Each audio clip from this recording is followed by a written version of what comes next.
Hello, everyone. This is David Turner. I'm speaking today with Professor David Mishkin from Israel College of the Bible. Let me see if I can get it right in Hebrew. L'miklala HaMikra in Netanya, Israel. Is that close? That's good. Yes, we'll take it. Yeah. So we were talking today about the book, a handbook on the Jewish roots of the gospel, to which I was privileged to contribute a section.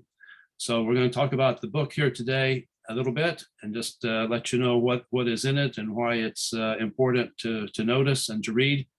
And so I'd like to introduce David and let him speak briefly about himself, and then we'll talk about the book. So David, go ahead. Okay, well, I'm here in Israel. I live just a little bit north of Tel Aviv. I'm actually an elder at a congregation. There are 3 of us here. And I'm also on faculty with Israel College of the Bible for a number of years now. Israel College of the Bible, it's actually part of an umbrella group called One for Israel. And we do a lot of videos, which you can see on YouTube and so forth. But basically, the Bible College is the only place in the world which is both Hebrew speaking, and the students are Jewish and Arab Israelis. And sometimes also we have programs for English speakers. In the last couple of years, because of COVID, we haven't been getting the people coming to Israel, but we do a lot with online and things like that. So if somebody goes to the One for Israel website, they'll see all about the college and the ministry of One for Israel. Okay, great. It sounds like an amazing ministry to me. I think you say on the website that it's the only place in the world where Jewish and Arab believers in Jesus are studying the Bible together using Hebrew language. And I would aspire to be, in one of those classes, to sit back in the back corner and see how much of it I could take in. I would really love that. Who knows, someday. So the book on the Jewish roots of the Gospels is second in what may be an ongoing series, I take it. The first one was Handbook on the Jewish roots of the Christian religion, I believe. And the Christian faith, yes. The Christian faith, yeah, I'm sorry. So tell me a little bit about how you and your co-editor, Craig Evans, conceived those books and the process that led to their publication. Well, I was asked by the academic dean of Israel College of the Bible, this is years ago, to put together a course. It was going to be an online course about the Jewish roots of the Christian faith. And as I was going through it and taping it, I realized I needed many different books, for the course, because the way it turned out, as in the book we eventually did, we're talking about the Old Testament, and there are chapters on covenants, and a whole chapter on archaeology, and a chapter on messianic prophecy, and a chapter on the festivals. But it also talks about the intertestamental period, the Second Temple period, and a little bit on the life of Jesus, which was really the focus of the next book, and Paul and the early years, what people call the parting of the way, and history and the modern period.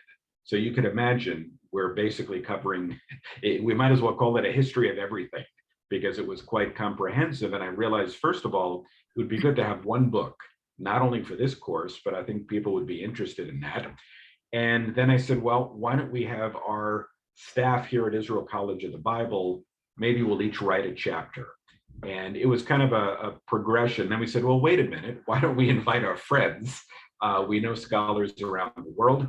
And we invited Craig Evans. He comes to Israel not every year, but quite often. And we were in touch with him. So for 2 or 3 years, he taught a 1-week intensive. So we got to know him. He was a friend. And we asked him if he'd be interested in co-editing that. And that really helped things along. We have a great roster for both books.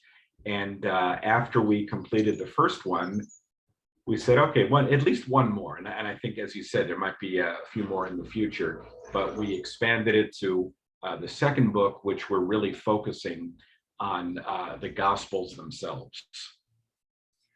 Oh, that sounds good. So could you just sort of outline the content of the book, the format, and how it's set up? Of the current book, the second book. Right, Well, right. yeah, we start out, there are 32 articles, and whereas in the first book there were about 50 very short articles, here we have 32. Each contributor wrote about one topic, and we begin with other literature, and we compare it to the New Testament, whether it's antecedent material, obviously the Tanakh, the Old Testament.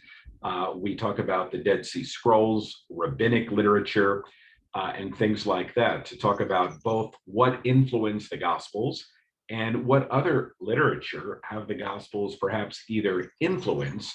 I don't think the Gospels actually influenced rabbinic literature, but there are interesting parallels. And we could see how this Jewish world was a lot bigger than a lot of us seem to realize. We don't talk about Second Temple Judaism. We put an S at the end. We talk about Judaisms. And what was Judaism at that time? That's a big question. So the first main chapter talks about the relationship between the Gospels, the 4 canonical Gospels, with other literature. And in the other few chapters, we talk about theological issues, historical issues, narrative issues, and the final main section is about intercultural issues. And several of us who wrote in that chapter are Jewish believers in Jesus. So we're looking at not only what the Gospels are saying, not only obviously, well, what did it mean in their own time and place, but how has an understanding or a misunderstanding of some of these texts influenced history, specifically Jewish-Christian relations. Mm-hmm. Yeah. Well, the plan of the book, I guess, as you were mentioning, has several different parts. The last section seemed quite interesting to me because you're dealing with what you call intercultural roots, and you have some folks writing there on the way in which each of the Gospels has impacted Jewish-Christian relations in the life of the church and things like that. Could you expand that section a little, because that takes it beyond the ancient world into the world today? Yeah, for many years, many people would have accused the 4 canonical Gospels of being anti-Jewish. Now, the term anti-Semitic, that's kind of a modern term, so it would be anachronistic. That's really a 19th century term regarding race. But whether they say anti-Jewish or anti-Judaism, we find, especially for many years, the Jewish community saying this. And some examples would be the Gospel of John, which is a very Jewish book, and I think scholars are understanding that more and more. One of, not the only issue that's brought out, but one of them is the repeated use of the phrase "the Jews." Now, it's a 21 chapter book, and the Jews is mentioned approximately 70 times. So I'm not even that great in math, but I could tell that's a lot. Each chapter has an average, and often, not always, it's used in kind of a negative way. Well, why is that? It depends how we see these documents. Were they written by the early church? And it's true, it didn't take that long after the book of Acts, as the Gentile world was dealing with the gospel and dealing with issues in their day, it became something very different. And as the Jewish roots were cut off, they weren't seeing it as Jewish literature. For example, when we read in the Old Testament the prophets like Isaiah or Jeremiah, we all know they used very harsh language. Just look at the book of Isaiah. From chapter 1, most of the book is using very strong language against specifically the leadership. But the Jewish people as a whole, and I don't think anyone would say that Isaiah was anti-Jewish. But here we have God's messenger bringing the message, the words of God to a rebellious people. And if we see the book of Isaiah as a purely in-house dialogue, in a sense, and we see that the Gospels and the New Testaments the New Testament is basically doing the same thing, we're going to read it very differently. So the exact reason why John said the Jews, because he made it very plain that Jesus was Jewish and the disciples are Jewish. That wasn't hidden. John speaks more about, for example, the festivals than the other three gospels. And in many other ways, it's a very Jewish gospel. Well, it was a rhetorical device. And if somebody wants to know more specifically, you're going to have to get the book.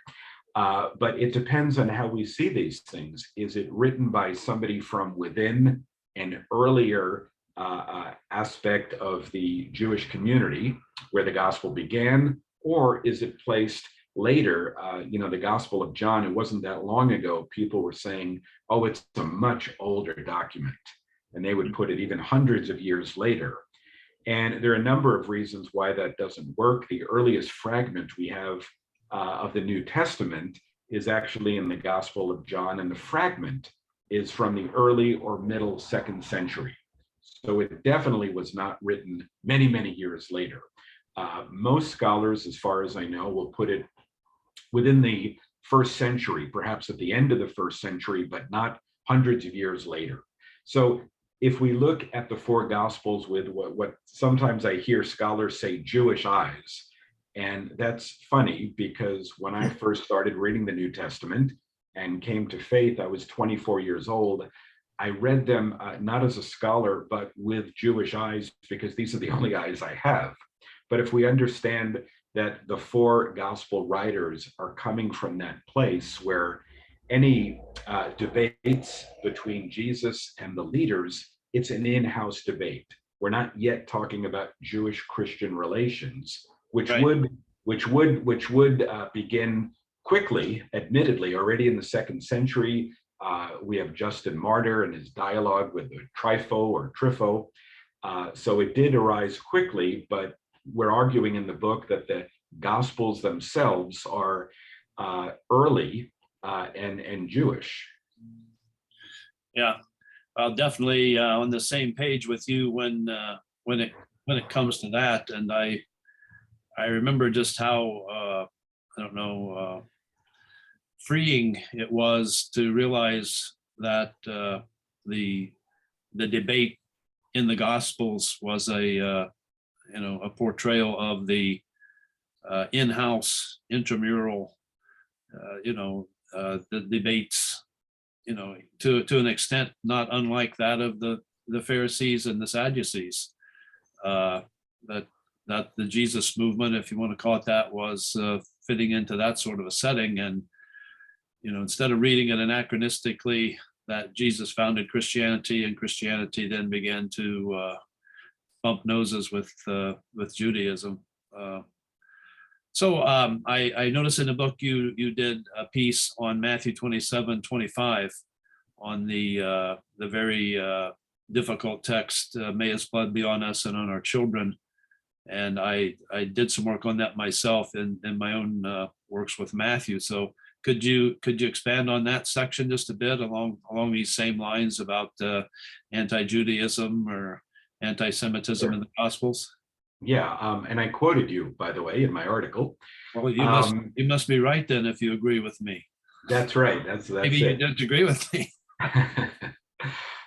Basically, these words, may his blood be upon us. Now, if we can go back some 2,000 years ago and be part of the crowd, we might have heard that one way.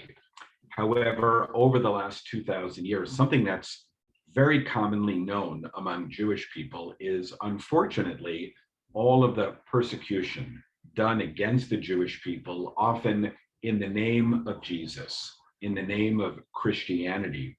And one of the responses to that accusation is, well, there might have been a pope or a bishop or even a king, maybe, in the Middle Ages, and these weren't real Christians, who did this. And I agree with that to some extent. The problem is when we take a course in church history, even at an evangelical seminary, all of the heroes of our faith until the modern period usually said or did negative things against the Jewish people. And it's so ingrained. So as I said, most Jewish people are very familiar.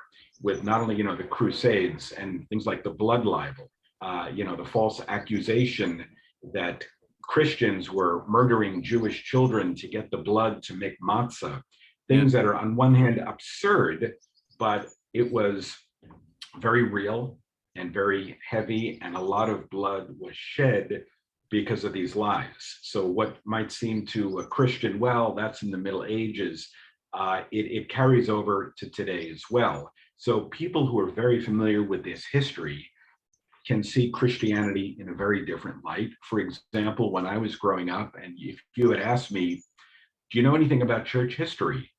I would say, oh, sure, the pogroms in Eastern Europe, my grandparents, and the Holocaust, and the Constantine, and by this sign conquer, and so forth, and the Crusades and the Inquisition.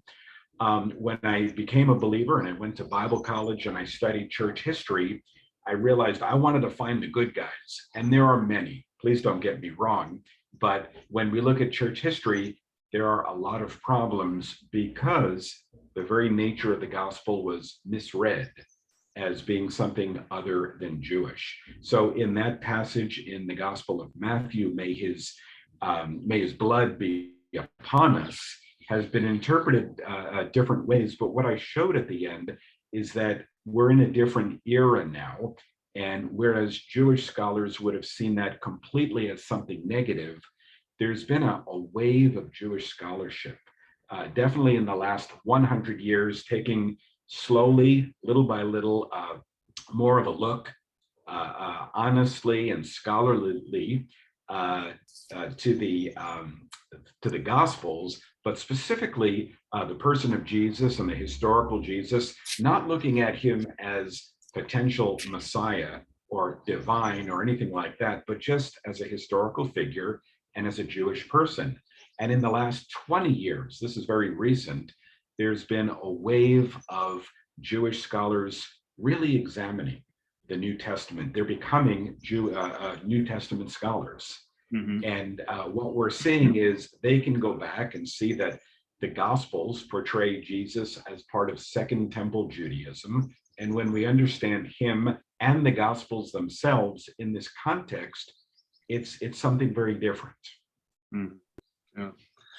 Well, just thinking about that in light of the title of the book, Jewish Roots, and the picture of the olive branch on the cover, takes us to Romans 11, and the way Paul warns Gentile believers not to be arrogant toward the natural branches of the olive tree.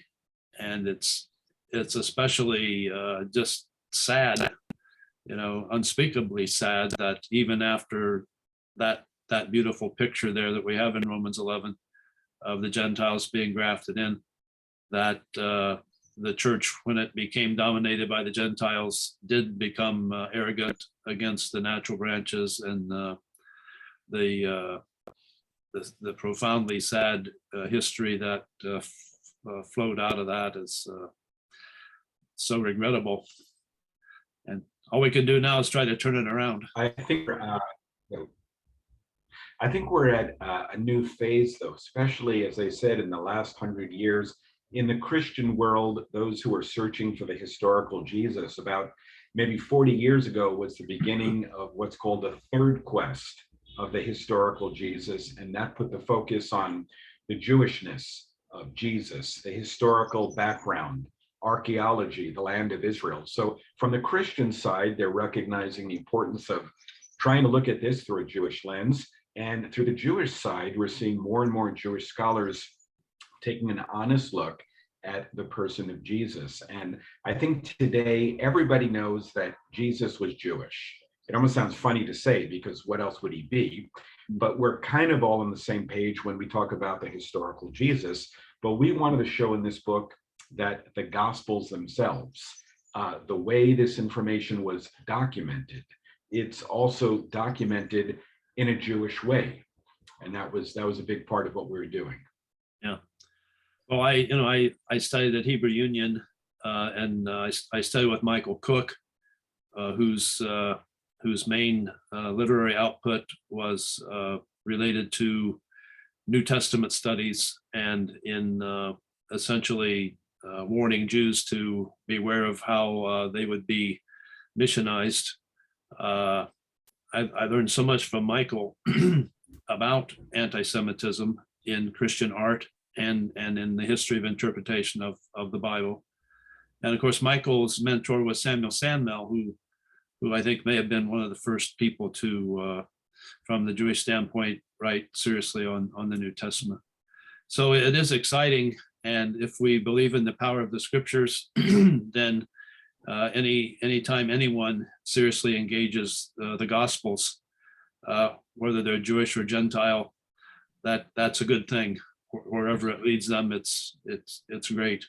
So maybe we could just shift gears briefly, and you mentioned a bit about the contributors to the book, sort of emanating from the college there, and then around the world. Could you speak briefly about that, and then just who'd you like to read the book? I mean, everybody, sure, but is there a focused audience you'd like for the book?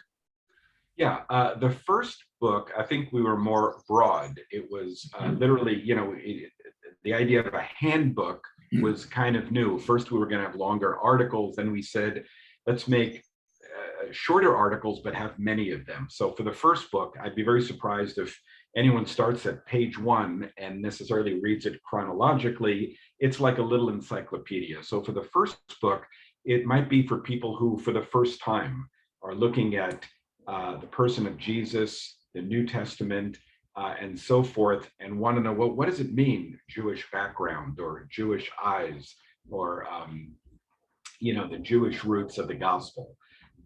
This second book, the new one, is a little bit more scholarly, and it presumes that the readers may have perhaps not seminary graduates, but are maybe more serious students. The articles are a little bit mixed. Some are definitely heavier and some are lighter, but I think we're presuming that people have some grasp or they've studied a little bit. So we wanted to go deeper.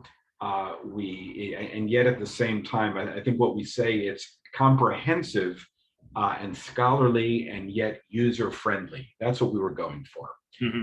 Somebody who's a brand new believer who hasn't studied, it might be a little bit above them.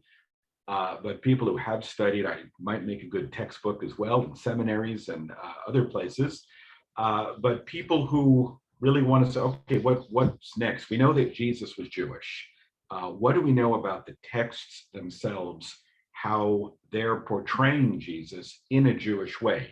Not only the events of his life, but the way these documents are talking about his life. That's what we wanted to do. So hopefully a broad audience, but one that presumes people have studied a little bit before. Good. That's helpful. When I was looking at the book, I was thinking the book would be approachable by someone who had, as you say, done some previous study, just to pick it up and read through it. But it seems like also for those who perhaps aren't that far along, would be useful just as sort of like you say, a mini encyclopedia where you could just pick it up and consult the table of contents, the index, whatever, and use it just as a reference manual. Just dip in and read a discrete piece, and then put it back on the shelf until something else comes up that you need to research. Yeah, the first book was very much like a little encyclopedia where it was kind of the bottom line of what you need to know about these issues. And the new book, the articles are maybe 10 or 12 pages each, so a little bit more informative. Okay. Yeah. Great. So anything else you'd like to say about the book or about your ongoing endeavors there? Well, we're again, everything's been COVID for the last few years, and here in Israel, we've been out of it. Now they're talking about a new strain, and that's obviously affected a lot. So things haven't quite been the same as far as who's coming to the Bible college and so forth. But probably by the summer, maybe the late summer, we'll have a better grasp of what book, if any, we want as the third of the series. So no definite plans yet. Okay. Well, it's been great talking with you, David, and I hope to speak with you again and maybe be involved in any future projects that ensue. So shalom, and may God's Shalom. richest blessing rest on you and the college there. Thank you very much for having me. All right, it's been great speaking with you.